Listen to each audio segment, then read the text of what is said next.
E eu gostaria, então, de passar a palavra para o nosso cypherpunk da mesa. O primeiro vai ser o Courtney, que vai elaborar alguns desses pontos que a gente abriu aqui. Obrigado, Courtney. Obrigado, Ricardo. Boa tarde a todos. Muito obrigado pelo convite.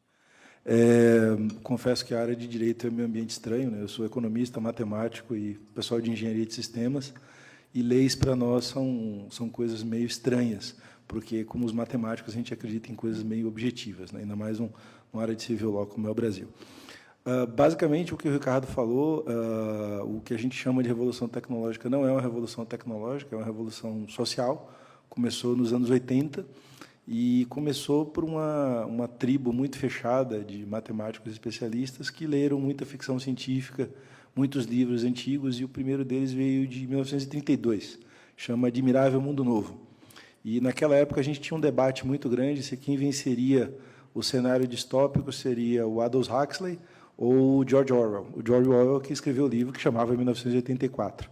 Não por curiosidade, o Manifesto Cypherpunk foi escrito em 1983, para tentar evitar que 1984 virasse realidade. E aí, aproveitando o gancho do Ricardo, quem aqui é a favor do Julian Assange? Difícil não, tem gente.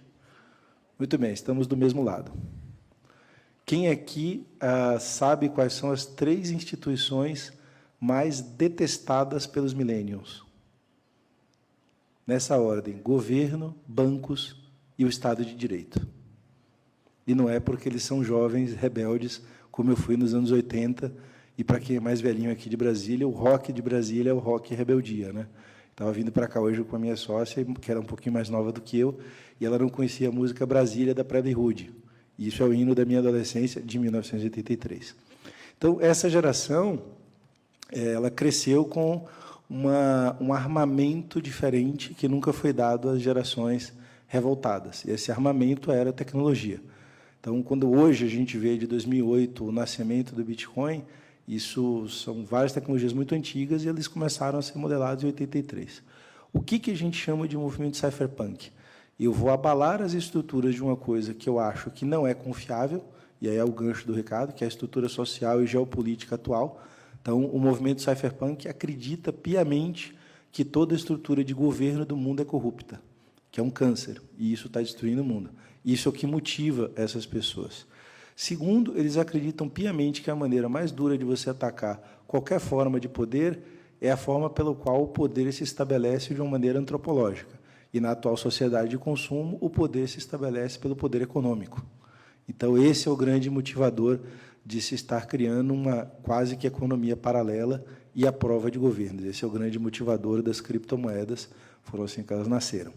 O corolário, ou o derivado dessa história, como a gente fala em matemática, é que esse movimento criou uma tecnologia nova. E, apesar das motivações originais terem um cunho muito revoltado, essas tecnologias podem resolver alguns problemas reais, inclusive do establishment atual, seja em forma de custo, seja trazer mais eficiência operacional, que acontece hoje, seja em forma de um novo Estado que até viabilize de uma maneira mais suave essa transformação.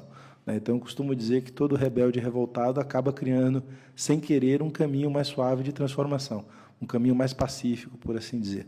E eu, que sou budista, acredito muito nesse equilíbrio de forças gerado até inicialmente no conflito. Quando a gente fala de blockchain, é uma coisa extremamente difícil, e nos meus 30 e tantos anos de tecnologia, eu nunca vi nada tão difícil de explicar, porque ele junta 4 ciências complexas: matemática, teoria dos jogos, teoria da computação e teoria econômica, e cria uma coisa que, na verdade, ele nasceu para uma finalidade e está evoluindo muito rápido para outra finalidade. Então, basicamente, o que eu tenho a dizer é: os sonhos mais delirantes de um Assange da vida ou de outros tipos de ativistas viraram realidade de uma maneira quantitativamente numérica. Hoje, o arcabouço de criptomoedas no mundo está gerando 250 bilhões de dólares. Isso é traço na economia mundial, mas com 250 bilhões de dólares ano, você já movimenta um exército bastante grande de pessoas. Então, esse partido político, por assim dizer, que há 10 anos atrás, como tinha um partido pirata na Noruega, não tinha meios de se manter, hoje tem. E a segunda coisa é que se criou a geração de valor de uma maneira muito contraposta ao sistema econômico atual, que é o sistema fracionário de bancos centrais. Então, como é que você cria valor? Você imprime moeda dentro de uma entidade que é institucionalmente reconhecida de uma maneira global. Foi criada uma entidade tecnológica institucionalmente aceitada por uma tribo, e essa tribo usou, paradoxalmente, a força mais corrupta do mundo, que é a ganância. Então, por que os cypherpunks hoje têm um poder de grana? Porque Wall Street é ganancioso e acreditou que esse troço fosse valorizar, e de novembro para cá a gente vive uma bolha econômica das criptomoedas. Então, um Bitcoin valia $900 em novembro e vai acabar o ano valendo quase $10 mil. Isso não foram cypherpunks. Isso são os traders de Wall Street, eu vim do mercado de capitais, que fizeram isso. Como derivada, eles criaram muito valor para esses cypherpunks. E esse pessoal é a geração mais absurdamente inteligente que eu já vi no mercado de tecnologia. Eu e o Ricardo, a gente esteve num congresso no México há 2 semanas atrás, e a pessoa mais razoavelmente borrinha que tinha ali era um jovem de 25 anos com 2 pós-doutorados.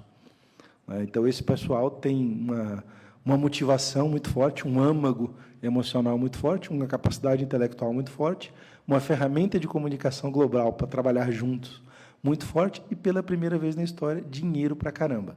Então, dinheiro para caramba, a Fundação Ethereum, que é uma fundação que faz uma das plataformas da tecnologia blockchain, quando ela nasceu, ela conquistou por doação $18 milhões. Esses $18 milhões se valorizaram e hoje valem $4,5 bilhão. Então, uma fundação que tem 60 funcionários, que é constituída em Singapura e que tem quase 480 mil colaboradores mundo afora, tem um capital de 4,5 bi, que é basicamente a verba de P&D da IBM inteira para trabalhar. Assim se faz uma revolução. Então, eu estava acompanhando aqui, a minha área original é inteligência artificial. Eu vi que vocês passaram 2 dias aqui ouvindo discursos e debates bastante interessantes sobre AI, como AI pode acabar com o sistema jurídico, ou pode ajudar, e etc. Não temam inteligência artificial. Temam uma tecnologia que promove a eliminação de eu ter uma instituição que promova confiança, que promova garantias. O Bitcoin hoje é um cheque em branco de $250 bilhões. O Bitcoin não, as criptomoedas, desculpe. Esta garantia não está em nenhuma instituição. Não tem dono, não tem nenhum lugar, não tem ponto de controle, não tem pescoço para apertar, não tem a quem culpar. Mas, mais ou menos, 160 milhões de pessoas acreditam nisso. Essa é a revolução. Não só elas acreditam nisso, como elas acreditam num outro modelo de pensamento, que é a transparência absoluta. Por isso que eu perguntei do Assange. Se eu fosse terminar a palestra aqui como eu termino, eu geralmente coloco o meu endereço da minha carteira de bitcoins, pedindo doações. Se você pegar aquele endereço e entrar num site chamado blockchain.info, você vai ter o meu extrato bancário em bitcoins. Qualquer pessoa do mundo pode saber quantos bitcoins eu recebi por palestras naquela carteira. Eu duvido que os senhores forneçam agência, conta e senha das contas dos senhores e das senhoras no banco para que todo mundo saiba o seu extrato bancário, principalmente num país latino, porque isso é considerado usura na nossa formação católica. Este pensamento libertário de conto quanto eu ganho, quantos bitcoins eu tenho, etc., aliado a essa força intelectual e aliado a todo o poder transformador que a gente tem de tecnologias, é a revolução que a gente está vivendo. Onde a gente vai parar, ninguém sabe.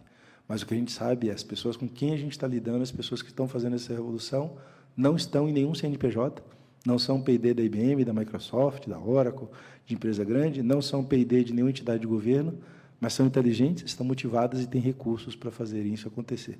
Então, daqui a 1 ano, se a gente tiver o nosso 2º Congresso de Tecnologia do Direito, garanto que nós vamos ter o dia inteiro discutindo blockchain e só um pouquinho discutindo inteligência artificial.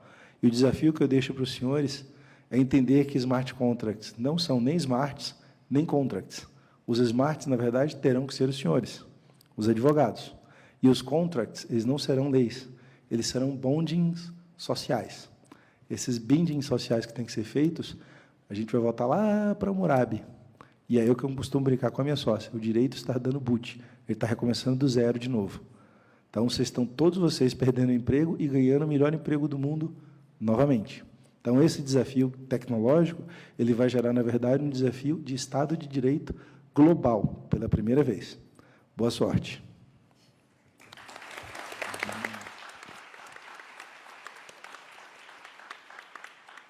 Obrigado, Courtney. Se isso não é um manifesto, o que mais é, né? Pedir para ele publicar.